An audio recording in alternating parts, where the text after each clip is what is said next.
I noticed that the play started very quickly without much of an intro. Like Roger and Mark just broke into song and everyone joined in singing like Seasons of Love and Rent, and it started to make sense more throughout the play because numerous scenes were hectic with people singing, multiple people singing at once, and I think it helped just develop the tone of the play.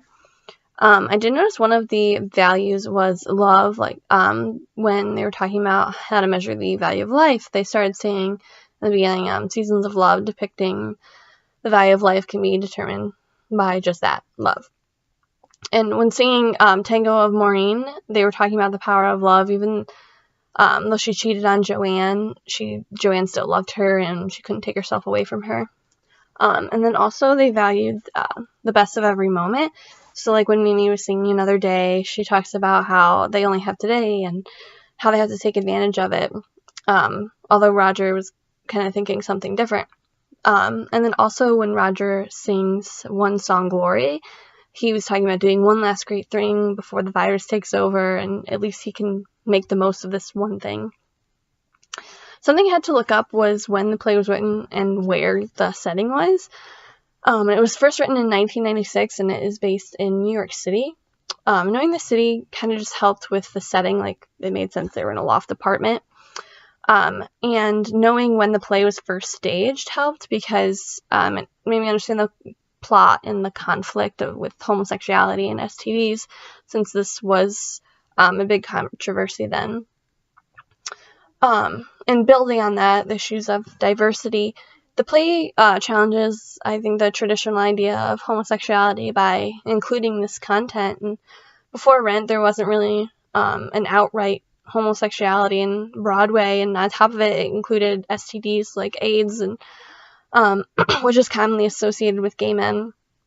And the play informs us of the struggles and stigma HIV positive people had to go through because numerous characters had it.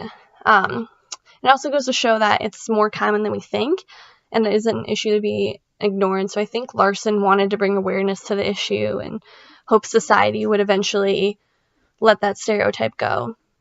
One song I wanted to analyze was Another Day.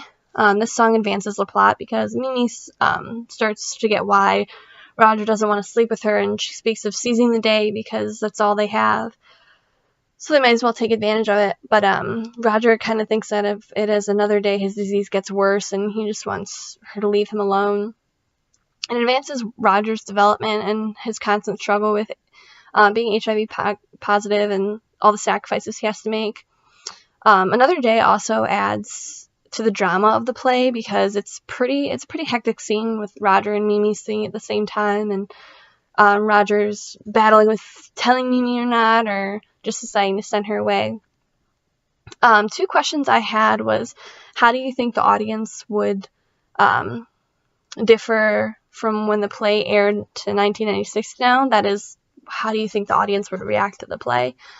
And also, what do you think was the purpose between having multiple people sing different lines at the same time in most of the songs?